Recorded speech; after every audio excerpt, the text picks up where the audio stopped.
Alors il y a une légende, et j'espère ne pas me tromper, qui dit que, de toute façon c'est une légende, donc c'est pas grave si je me trompe, qui dit que l'une des pièces du temple, celle qui est un peu la mieux cachée, celle où on a découvert récemment une magnifique peinture sur le plafond qui était cachée pendant des dizaines et des dizaines d'années, eh bien que cette pièce a été un temps le bureau de Saint Vincent de Paul, c'est ça ? Ouais. Et du temps où ce bâtiment-là était une chapelle d'un couvent catholique, eh bien, il paraît que cette pièce là-bas qui est cachée, que vous pourrez peut-être voir à la Journée du patrimoine samedi prochain, était le bureau de Saint Vincent de Paul. Du coup, on appelle cette pièce, très familièrement, la salle Saint-Vincent. Et il y a une autre légende qui dit que ce fameux Saint Vincent, pour qui on a développé une certaine affection, n'est-ce pas, parce que c'est un petit peu le collègue, hein, au fond, aurait eu cette phrase qui est magnifique. « Habiter dans une maison où règne la charité fraternelle, c'est vivre dans un paradis. » Il aurait dit ça, Saint Vincent. Je vous le dis en français courant, ça ne change rien. Habiter dans une maison où règne l'amour fraternel, c'est vivre dans un paradis. Mais ça vaut le coup de le répéter.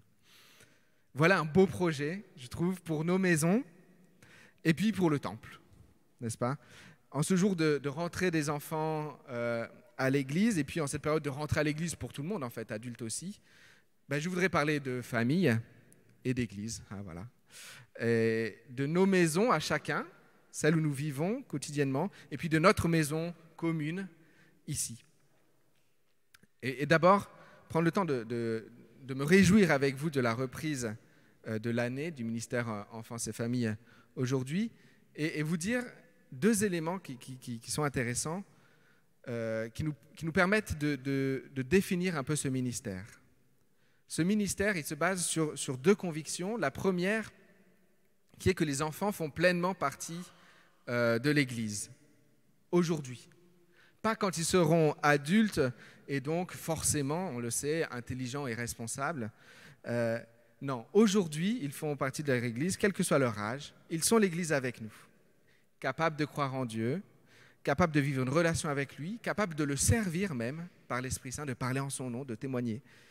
Ils sont nos petits frères et sœurs en Christ et nous avons pour mission eh bien, de leur donner de vivre l'Église en nous adaptant aussi eh bien, à leurs besoins, à leur langage, à là où ils en sont dans leur vie. Ça, c'est la première conviction. Et ensuite, l'autre conviction, c'est que pour les enfants, mais c'est vrai pour les adultes aussi, mais bon, là, on parle des enfants, l'Église se vit essentiellement à la maison.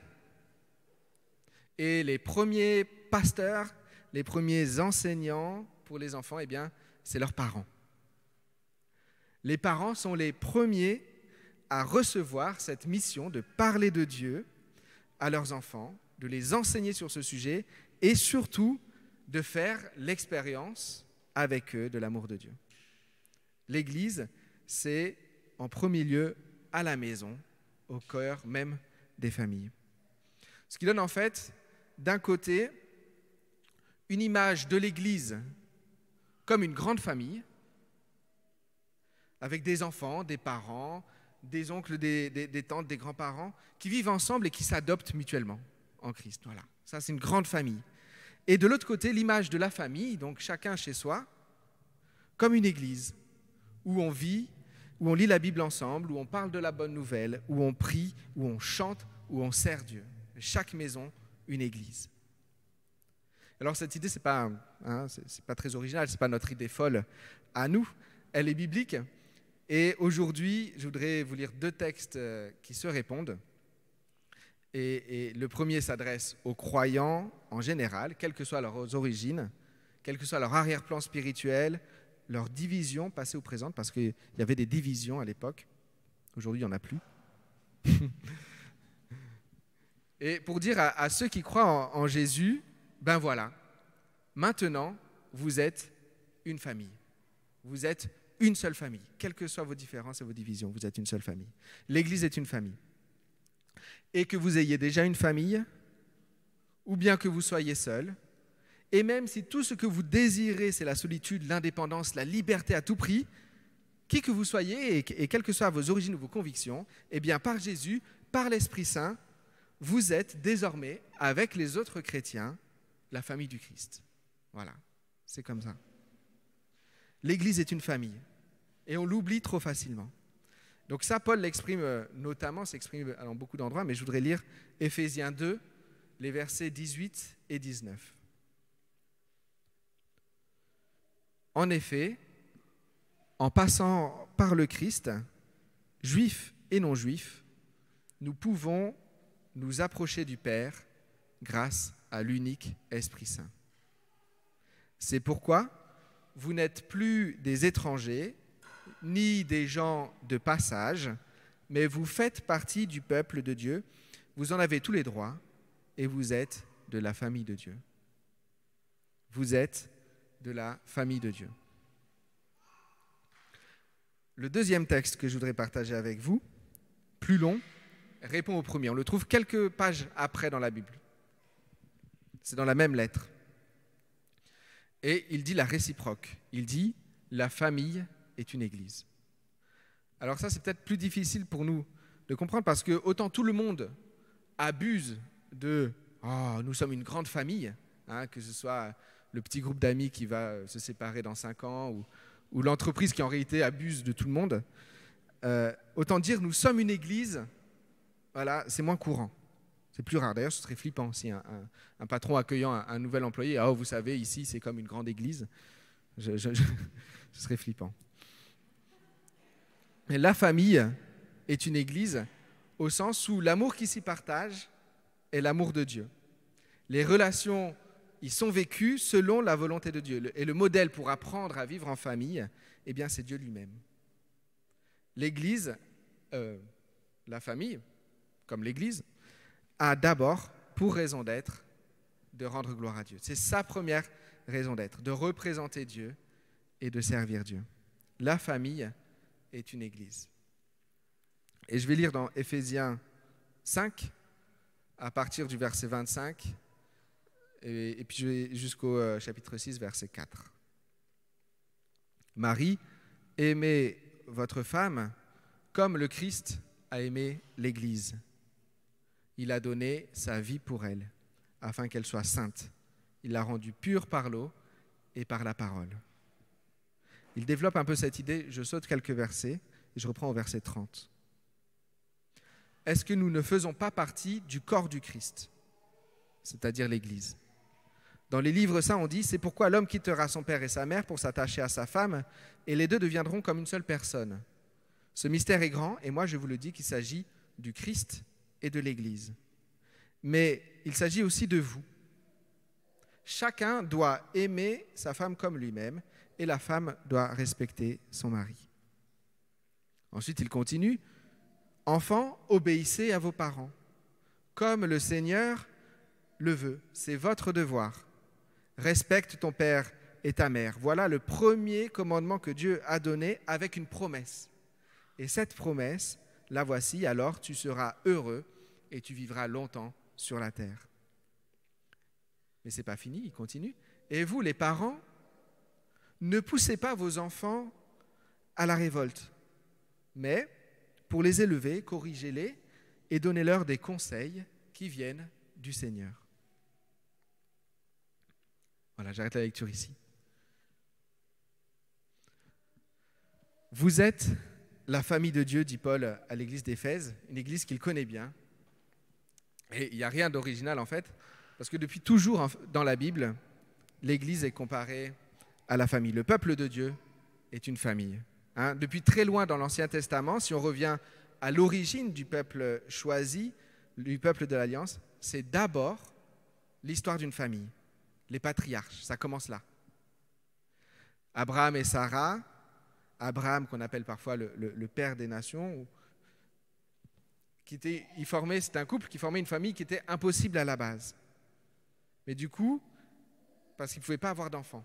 Mais du coup, c'est devenu une famille miraculeuse et une famille qui est née en fait de l'alliance entre Dieu et l'homme. Abraham et son épouse ne pouvaient pas avoir d'enfants.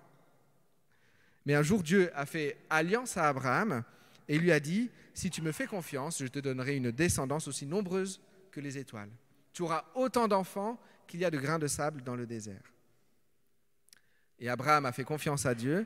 Et la suite de la Bible, eh bien, c'est l'histoire de cette famille-là qui a été fondée ce jour-là. C'est l'histoire des descendants d'Abraham. Tout l'Ancien Testament, en fait, est l'histoire d'une famille, Israël, le peuple dont la Bible raconte le cheminement qui grandit selon la promesse de Dieu. On voit l'accomplissement de cette promesse au fur et à mesure. Donc en fait, la Bible est une grande histoire d'amour, une grande histoire de famille, depuis toujours. Mais ici, Paul nous rappelle que cette famille, la famille de Dieu, elle n'est pas une famille biologique ou naturelle, comme on pourrait peut-être le croire, comme certains peuvent le croire encore.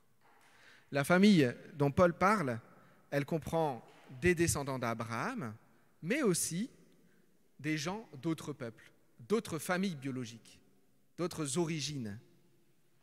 La famille dont Paul parle, elle comprend des descendants d'Abraham et même des descendants de peuples qui étaient autrefois les ennemis de la famille d'Abraham. Donc l'Église n'est pas une famille naturelle, historique, biologique, c'est une famille spirituelle. Et même si ce n'est pas une famille de sang, eh bien ça reste littéralement une famille, une vraie famille. Ce n'est pas autre chose. Ce n'est pas un parti politique, ce n'est pas une association, ce n'est pas une institution historique ou un vieux bâtiment et un ensemble de rites. L'Église est avant tout une famille et on le redécouvre de plus en plus. Si on a pu l'oublier parfois, on le redécouvre de plus en plus aujourd'hui. Ici et ailleurs, un peu partout, l'Église fait une sorte de retour à l'origine, au premier projet de Dieu, à la conviction que l'Église est un lieu qui doit vivre comme la cellule de base, d'accueil et d'appartenance, qui doit vivre comme la cellule de base de soins mutuels, de formation, de croissance, comme une famille, avec les liens qui vont avec. Et cette manière de vivre l'Église, eh bien, on a particulièrement besoin de la redécouvrir en ce moment, je crois, parce qu'on vit une époque marquée par la solitude, marquée par l'isolement, évidemment à cause des confinements et des couvre-feux passés, mais pas seulement, ça avait commencé avant déjà. Ça ne date pas d'hier, cet âge de l'indépendance à tout prix, ou de la non-appartenance, l'âge de la liberté, de l'autodétermination, ou de l'individu roi qui se construit lui-même, mais qui est juste en fait tout seul. Voilà, il se construit tout seul et il finit tout seul. On a besoin de famille. Le monde, plus que jamais, a besoin de cette structure. Être tout seul face aux grandes questions, sans modèle, sans guide, dans l'insécurité d'être aimé, accepté ou pas, eh bien ça va contre notre nature elle-même. Et d'ailleurs, voilà, l'anxiété est élevée, l'angoisse existentielle, la perte de sens, le désespoir, c'est réel, et c'est réel pour nous aussi. Pas seulement hors de l'Église, c'est réel pour nous aussi. On a besoin de relations familiales pour grandir. On a besoin d'être accepté, d'être aimé comme on est, quoi qu'il arrive, d'appartenir vraiment. Et puis aussi d'être guidé, inspiré, encouragé, porté, voilà. Donc, la structure familiale, c'est ce lieu de sécurité et de croissance dont chacun de nos voisins et nous-mêmes, on a au fond désespérément soif. Et Dieu le sait. On en a soif parce qu'on a été créé comme ça. Et Dieu, dans sa grâce, parce que les familles n'ont pas attendu le XXIe siècle pour être déformées, abîmées, souffrantes, Dieu, dans sa grâce, restaure l'Église en faisant de l'Église une grande famille, en restaurant dans les églises, dans notre Église, une ambiance vraiment de famille spirituelle, une ambiance familiale. Par l'Église, il donne une famille spirituelle à laquelle on peut appartenir. Les premiers chrétiens dont on observe un peu la vie à travers le Nouveau Testament, eh bien, ils partageaient tout ce qu'ils avaient, ils se soutenaient les uns les autres, ils mangeaient ensemble, ils écoutaient les mêmes enseignements, on se traitait comme des frères et des sœurs bien-aimés. Dans les lettres, il y a beaucoup d'affection, on le voit. Et puis, il y a plein de bons conseils aussi. On se recommande les uns les autres, on se confie les uns les autres, on s'envoie des saints baisers à tout va. Et ça, c'est encore d'actualité dans l'Église. Ça l'est même de plus en plus. Et cette année, en cette rentrée en particulier, dans la joie des retrouvailles, qu'on soit au temple ou à distance, Dieu nous invite à trouver et aussi à construire dans l'Église une vie de famille spirituelle, de famille élargie, de grande famille. Et comme c'est beau de voir cet amour fraternel quand il est partagé en Église. Notre ami Saint Vincent dirait certainement que c'est ça le paradis. Mais ce qui m'épate dans les passages qu'on vient de lire, c'est aussi à quel point Paul peut enseigner à la fois sur la famille et sur l'Église sans ressentir à aucun moment le besoin de distinguer les deux. Il mélange tout ça joyeusement et ça ne le dérange pas du tout. Il ne dit jamais, oui, alors en famille, c'est comme ça, et à l'Église, c'est autrement. Il ne distingue pas. C'est un enseignement confondu. On ne peut pas dire, à la maison, on se parle comme à des chiens, et à l'Église, on est la famille parfaite. Ça ne marche pas. Ou à la maison, on est responsable, on gère, on met tous la main à la pâte, et à l'Église, on redevient des enfants qui veulent être nourris à la cuillère sans rien faire. Paul, il ne distingue pas. Il dit, ce qu'il dit pour l'Église vaut pour la maison et inversement. Et dans les deux lieux, l'amour qui est partagé, il vient de Dieu.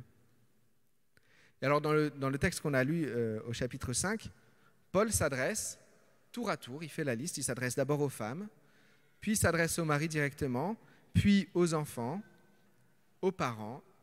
Et là, quand il fait ça, il s'adresse à la famille biologique. Et pour dire à chacun comment leur relation à Dieu, quelle que soit leur position dans cette famille-là, comment leur relation à Dieu détermine leur relation avec les autres membres de leur famille. Leur relation avec leur mari, leur relation avec leurs enfants, leur relation avec leurs parents, tout ça toute leur relation découle de leur relation personnelle à Dieu. Tout ça est une réponse de leur relation à Dieu. Et ce que je trouve magnifique, c'est qu'il s'adresse à chacun directement, même aux enfants. Il s'adresse aux enfants. On est plutôt habitué dans les textes à dire, des textes qui s'adressent aux parents en disant « Parents, enseignez à vos enfants ceci, cela ». Là, la Bible elle s'adresse directement aux enfants et elle leur dit que Dieu compte sur eux et qu'ils sont capables d'obéir à Dieu, même s'ils sont encore des enfants. Mais Dieu s'adresse à eux directement et il leur fait confiance, il leur fait une promesse, il compte sur leur raisonnement, sur leur responsabilité, pour eux-mêmes directement obéir à ce que Dieu commande. Et comme dans l'Église, voilà, c'est chaque membre de l'Église, de la famille, chacun qui est rendu responsable de la manière dont sa vie est dirigée par l'Esprit Saint et de la manière dont ses relations aux autres reflètent ce que Dieu veut. Chacun, au sein de sa propre famille, est revêtu d'une mission particulière de Dieu en fonction de sa personnalité, de sa position, et ça va bien au-delà du partage des tâches ménagères. La famille, comme l'Église, est un lieu de sécurité, un lieu de soins, un lieu de formation où chacun est aimé et chacun entre en relation directe avec Dieu, où chacun est pris en compte et a une mission particulière, unique envers les autres membres de l'institution, et où chacun est équipé, façonné, envoyé pour dire au monde l'amour de Dieu, et puis pour préparer à son tour la génération suivante et vivre la mission. Dieu, dans son amour, est en train de restaurer dans l'Église une atmosphère de famille, mais il est aussi en train de restaurer dans les familles une atmosphère d'Église. Il est en train de restaurer dans les familles une atmosphère d'Église, dans le bon sens du terme. Et là aussi, le besoin, il est énorme. Parce qu'on a oublié comment nous aimer les uns les autres dans les familles. On a perdu de vue la raison d'être de la famille. Les familles deviennent des lieux fragiles au lieu d'être des lieux protecteurs. Les familles deviennent des lieux où l'amour va et vient au lieu d'être un amour solide et inconditionnel. Les familles deviennent des lieux où chacun est obnubilé par ses objectifs personnels, au lieu d'être tous unis par l'envie de servir Dieu dans ce monde. Servir Dieu en commençant par chez nous. Voilà. Et il y a des générations entières, je pense peut-être toutes les générations, qui ont été plus brisées que construites par leur famille. Et c'est dramatique. Et aujourd'hui, c'est urgent. En tant qu'Église, nous avons la mission de construire des vies de famille qui forment chacun à l'amour inconditionnel et au service mutuel au nom de Dieu. Peu de missions sont aussi importantes que celle-ci. Des familles où règne l'amour de Dieu, comme Christ a aimé l'Église. C'est fort quand il dit ça, Paul. Comme Christ a aimé l'Église. Quand il dit ça, il parle tout simplement du plus grand amour qui n'a jamais été vu. L'amour que Jésus a manifesté à la croix. C'est de cet amour-là qu'il parle. Jésus, il a une passion pour l'Église. Aucun amour n'est comparable. Aucun amour n'est aussi vrai, aussi réel, aussi puissant. Aucun amour n'est aussi bon ni aussi bienfaisant, si beau que l'amour que Dieu, que Jésus porte à l'Église. Et pourtant, on n'a pas besoin de connaître beaucoup l'histoire de l'Église pour savoir qu'au travers des siècles, trahison, crimes, échecs et abandon ont vraiment taché l'image de l'Église. Mais toujours, fidèlement, Jésus l'a aimé. Il en a pris soin, il l'a restauré, guéri, réorienté, attiré de nouveau à lui, à son amour. Cet amour fidèle et inconditionnel, c'est l'amour qui inspire nos familles. Le plus grand amour qui n'ait jamais existé, celui manifesté à la croix, c'est celui qui peut caractériser nos foyers. C'est celui que nos enfants pourraient observer au quotidien. Ce grand amour, c'est celui qui inonde l'Église maintenant, la famille que nous formons par l'Esprit Saint. Habiter dans une maison où règne la charité fraternelle, c'est vivre dans un paradis. Faisons de notre maison un paradis. Amen.